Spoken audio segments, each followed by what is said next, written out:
March 4. புனித Kashmir. Poland நாட்டிலுள்ள கிராக்கோ நகரில் அரசர் 4ஆம் காஷ்மீர் அரசி எலிசபெத் இவர்களுக்கு கிபி 1458ஆம் ஆண்டு பிறந்தார். காஷ்மீர்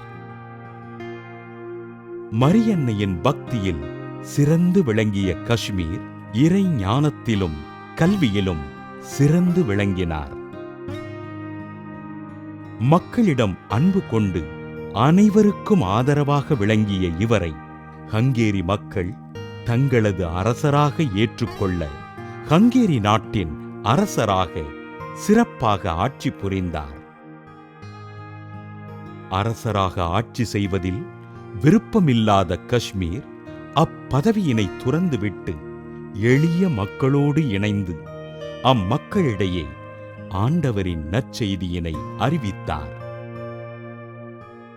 இரவு பகல் பாராது ஆண்டவரின் திருமுன் பல மணி நேரம் மண்டியிட்டு ஜெபம் செய்த காஷ்மீர் தன் அரண்மனையில் வெறுமையான தரையினில் படுத்துறங்கினார். புனித மரியன்னையின் மீது அன்பு கொண்ட இவர் தன் இனிய குரலினால் தினமும் மரியன்னையை புகழ்ந்து பாடினார்.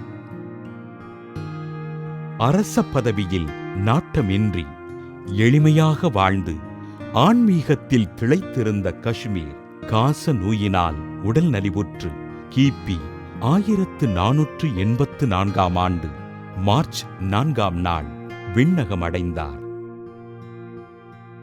காஷ்மீரின் கல்லறையில் வேண்டுபவர்களுக்கு அற்புதங்கள் நிகழ்ந்ததால் சுமார் 122 ஆண்டுகளுக்குப் பிறகு இவரது கல்லறை திறந்து பார்க்கப்பட்ட போது காஷ்மீரின் திருவுடல் அழியாமல் அப்படியே இருந்திருக்கிறது.